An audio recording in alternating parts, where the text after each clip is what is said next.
ರಾಘವೇಂದ್ರಾಯ ಸತ್ಯಧರ್ಮರತಾಯ ಚ ಭಜತಾಂ ಕಲ್ಪವೃಕ್ಷ ನಮತಾಂ ಕಾಮಧೇನು ಶ್ರೀ ಗುರು ರಾಘವೇಂದ್ರ ಸ್ವಾಮಿ ಎಲ್ಲರನ್ನು ಕಾಪಾಡಪ್ಪ ತಂದು ಎಲ್ಲರಿಗೂ ಒಳ್ಳೆಯದನ್ನು ಮಾಡಿ ಸರ್ವೇ ಜನ ಸುಖಿನೋ ಭವಂತು. Welcome back to Shri Guru Raghavendra veg kitchen. Please like, share, comment, subscribe. Thanks for watching my channel. Evening ಸ್ನ್ಯಾಕ್ಸ್ಗೂ ಓಕೆ ಅಥವಾ ಲಂಚ್ ಸೈಡ್ ಡಿಶ್ಗೂ ತುಂಬ ಟೇಸ್ಟಾಗಿರುತ್ತೆ. ಓವರ್ ನೈಟ್ ಸೋಕ್ ಮಾಡಿದರೆ ಚೆನ್ನಾಗಿರುತ್ತೆ, ನೈಟ್ ಹಾಕಿದರೆ ಚೆನ್ನಾಗಿರುತ್ತೆ, ಅಥವಾ ಮಾರ್ನಿಂಗ್ ಇಟ್ಟು ಈವ್ನಿಂಗ್ ಸರ್ ಹೋಗುತ್ತೆ. ಓಕೆ, ಒಂದು 8 to 10 hours ಆದರೆ ಚೆನ್ನಾಗಿ. ಓಕೆ, ಇವಾಗ ಇದನ್ನು ತಗೊಂಡು ನೀರಲ್ಲಿ ಕುದಿಸ್ಕೊಳ್ಳೋಣ. ಓಕೆ, ಸ್ವಲ್ಪ ಮಾಡ್ತಾ ಇರೋದ್ರಿಂದ ನಾನು ಡಯಟ್ ಸಲುವಾಗಿ ಸ್ವಲ್ಪ ಮಾಡ್ತಾಯಿದ್ದೀನಿ. ಓಕೆ, ಅದಕ್ಕೆ ಸೈಡ್ ಡಿಶ್ ಥರನೂ ಮಾಡ್ಕೋಬೋದು, ಅಥವಾ ನಾವು ಡಯಟ್ ಮಾಡ್ತೀವಿ ಅಂದ್ರೂ ಓಕೆ ನಡೆಯುತ್ತೆ. ನಾನು ಇವಾಗ ಸೈಡ್ ಡಿಶ್ಶಿಗೆ ಮಾಡ್ತಾ ಇರೋದು, ಸಾರಿ ಡಯಟಿಗಲ್ಲ, ಡಯಟ್ ನಾನು ವೆಯ್ಟ್ ಲೂಸಲ್ಲಿ ಇರೋದು, ಹಾಗಾಗಿ ಇದು ಯೂಸ್ ಮಾಡಲ್ಲ. ಸಾರಿ, ಇದು ಸೈಡ್ ಡಿಶ್ಶಿಗೆ ಯೂಸ್ ಮಾಡ್ತಾಯಿದ್ದೀನಿ. ಅನ್ನ ಸಾರು ಜೊತೆ ಅಥವಾ ಚಪಾತಿ, ರೊಟ್ಟಿ, ಕಾಳು ಎಲ್ಲದಕ್ಕೂ ಬರುತ್ತೆ. ಸೈಡ್ ಡಿಶ್ ಥರ ಯೂಸ್ ಮಾಡಿ. ಇವಾಗ ನೀರೆಲ್ಲ ಇದು ನೀರು ಬಾಯ್ಲ್ ಆಗಿದೆ. ಇವಾಗ ನೀರೆಲ್ಲ ಸ್ಟ್ರೈನ್ ಮಾಡ್ಕೋಬೇಕು. ಇವಾಗ ನೀರೆಲ್ಲ ಸ್ಟ್ರೈನ್ ಮಾಡ್ಕೊಂಡು ಇದನ್ನ ಫ್ರೈ ಮಾಡೋಕೆ ಹಾಕ್ತೀನಿ. ಓಕೆ, ನೋಡಿ ಅರ್ಧ ಟೀ ಸ್ಪೂನ್ ಅಷ್ಟೇ ಇದೆ ಎಣ್ಣೆ, ಜಾಸ್ತಿ ಹಾಕ್ಕೊಂಡಿಲ್ಲ. ನೆಕ್ಸ್ಟ್ ಇವಾಗ ಸ್ವಲ್ಪ ಸಾಸಿವೆ ಹಾಕ್ಕೊಳ್ತೀನಿ. ನೆಕ್ಸ್ಟ್ ಸ್ವಲ್ಪ ಜೀರಿಗೆ. ನೆಕ್ಸ್ಟ್ ಇವಾಗ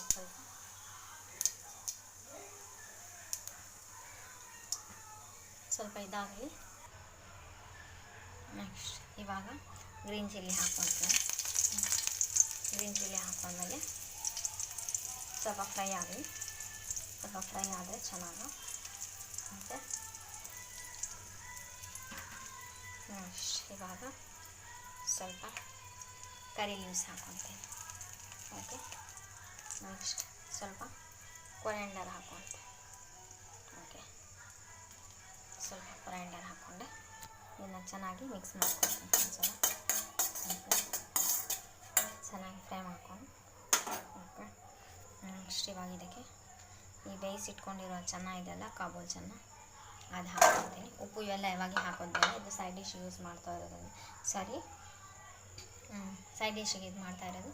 ಇವಾಗ ಸ್ವಲ್ಪ ಸಾಲ್ಟ್ ಹಾಕ್ಕೊತೀನಿ. ಓಕೆ, ಸಾಲ್ಟ್ ಹಾಕ್ಕೊಂಡೆ ನೆಕ್ಸ್ಟ್ ಇವಾಗ ಸ್ವಲ್ಪ ಹಸಿಕಾಯಿ ಹಾಕಿ ಒಳಗೆ ಒಂದು ಸಣ್ಣ. ನೆಕ್ಸ್ಟ್ ಸ್ವಲ್ಪ ಕ್ಯಾರೆಟ್ ಹಾಕ್ಕೊಳ್ತೀನಿ. ಇದು ಸೈಡ್ ಡಿಶ್ಗೆ ನಾನು ಯೂಸ್ ಮಾಡ್ತಾ ಇರೋದು. ಓಕೆ, ಅರಿಶಿನ ಹಾಕೊಂಡ್ರೆ ಹಾಕೋಬೋದು, ಇಲ್ಲಾಂದ್ರೆ ಇಲ್ಲ, ಆಪ್ಷನಲ್. ಬಟ್ ಈಗ ಏನಂತಂದರೆ ನಾನು ಇದು ಮಾಡ್ತಾ ಇರೋದು ಏನು ಮಸಾಲ ಬಳಸೇ ಇಲ್ಲ. ನೋಡಿ, ಹೆಲ್ದಿ ಆಗಿರ್ಬೇಕಂತೆಲ್ಲ ಹೇಳಿ. ಇದು ಸೈಡ್ ಡಿಶ್ಗೆ ತುಂಬ ಚೆನ್ನಾಗಿರುತ್ತೆ, ತುಂಬ ಟೇಸ್ಟಿಯಾಗಿರುತ್ತೆ, ತುಂಬ ಈಸಿ ಹಾಗೂ ಹೆಲ್ದಿ ರೆಸಿಪಿ ಆಗಿರುತ್ತೆ. ಒಮ್ಮೆ ಮನೆಯಲ್ಲಿ ಟ್ರೈ ಮಾಡಿ ನೋಡಿ. ಅನ್ನ ಸಾರು ಜೊತೆ ಅಥವಾ ಚಿತ್ರಾನ್ನ ಏನಾದರೂ ಮಾಡಿರ್ತಾರಲ್ಲ, ಆವಾಗ ಸೈಡ್ ಡಿಶ್ ಆಗಿ ತುಂಬ ಚೆನ್ನಾಗಿರುತ್ತೆ. ಒಮ್ಮೆ ಮನೆಯಲ್ಲಿ ಟ್ರೈ ಮಾಡಿ ನೋಡಿ. ಹಾಗೆ ಕಮೆಂಟ್ ಹಾಕಿ ಪ್ಲೀಸ್.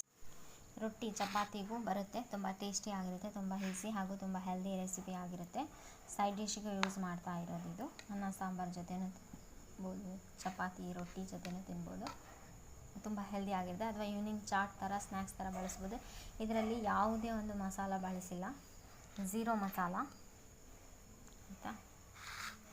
ಮಕ್ಕಳಿಗೆ ಈ ಥರ ರೆಸಿಪಿ ಮಾಡಿಕೊಳ್ಳೋದ್ರಿಂದ ತುಂಬ ಚೆನ್ನಾಗಿರುತ್ತೆ, ನಮಗೂ ದೊಡ್ಡವ್ರಿಗೂ ತುಂಬ ಹೆಲ್ದಿ ಆಗಿರುತ್ತೆ. ಮನೆಯಲ್ಲಿನೇ ಮಾಡಿರೋದ್ರಿಂದ ಇದಕ್ಕೆ ಯಾವುದೇ ಒಂದು ಧನಿಯಾ ಮೆಣಸು ಅಂತ ಏನು ಹಾಕಲಿಲ್ಲ, ಹಾಗೆ ಇನ್ಸ್ಟೆಂಟ್ ಆಗಿ ಮಾಡಿರೋದು. ಇದನ್ನು ಚೆನ್ನಾಗಿ ಒಂದೇ ಸೋಕ್ ಮಾಡಿ ಬಾಯ್ಲ್ ಮಾಡಿಕೊಂಡ್ರೆ ಸಾಕಷ್ಟೆ. ಇಲ್ಲ ನಾವು ಬಾಯ್ಲ್ ಮಾಡಲ್ಲ ಅಂದರೆ ಸ್ವಲ್ಪ ಆಯಿಲ್ ಹಾಕಿ ಶಾಲೋ ಫ್ರೈ ಥರ ಮಾಡಿದ್ರೂ ಓಕೆ ನಡೆಯುತ್ತೆ, ತುಂಬ ಟೇಸ್ಟಾಗಿರುತ್ತೆ. ಸ್ವಲ್ಪ ಏನಾದರೂ ಈವ್ನಿಂಗ್ ಸ್ನ್ಯಾಕ್ಸಿಗೆ ಏನಾದರೂ ಮಾಡಿದರೆ, ಈವ್ನಿಂಗ್ ಸ್ನ್ಯಾಕ್ಸ್ ಥರ ಮಾಡಿಕೊಂಡ್ರೆ ಸ್ವಲ್ಪ ಅವಲಕ್ಕಿ ಹಾಕ್ಕೊಳ್ರಿ. ಈವ್ನಿಂಗ್ ಸ್ನ್ಯಾಕ್ಸ್ಗೆ ಆದರೆ ಸೈಡ್ ಡಿಶ್ ಅಂದರೆ ಏನೂ ಬೇಡ. ಓಕೆ, ನೆಕ್ಸ್ಟ್ ಸ್ವಲ್ಪ ಬೂಂದಿ ಇದ್ದರೆ ಬೂಂದಿ ಹಾಕ್ಕೊಳ್ಳಿ. ಈವ್ನಿಂಗ್ ಸ್ನ್ಯಾಕ್ಸ್ಗೆ ಅಂದರೆ ಕಂಪಲ್ಸರಿ ಹಾಕ್ಕೊಳ್ಳಿ. ಸ್ನ್ಯಾಕ್ಸ್ ಇಲ್ಲ ನಾವು ಸೈಡ್ ಡಿಶ್ಗೆ ಯೂಸ್ ಮಾಡ್ತಾಯಿದ್ದೀವಿ ಅಂತಂದರೆ ಹಾಗೆ ಇರಲಿ. ಓಕೆನಾ, ತುಂಬ ಟೇಸ್ಟಾಗಿರುತ್ತೆ, ತುಂಬ ಹೆಲ್ದಿ ಆಗಿರುತ್ತೆ. ಓಕೆ, ಚೆನ್ನಾಗಿ ಇದನ್ನ ಮಿಕ್ಸ್ ಮಾಡ್ಕೋಬೇಕು. ಓಕೆ, ಈವ್ನಿಂಗ್ ಸ್ನ್ಯಾಕ್ಸ್ಗೆ ಅಂದರೆ ಅವಲಕ್ಕಿ ಮತ್ತು ಸ್ವಲ್ಪ ಬೂಂದಿ ಕಾಳು ಹಾಕ್ಕೊಂಡು ಚೆನ್ನಾಗಿ ಮಿಕ್ಸ್ ಮಾಡ್ಕೋಬೇಕು. ಇಲ್ಲ ನಾವು ಹಂಗೆ ಸೈಡ್ ಡಿಶ್ಗೆ ಅಂತಂದರೆ ಇವೆಲ್ಲ ಹಾಕೋ ನೆಸೆಸಿಟಿ ಇಲ್ಲ. ಓಕೆ.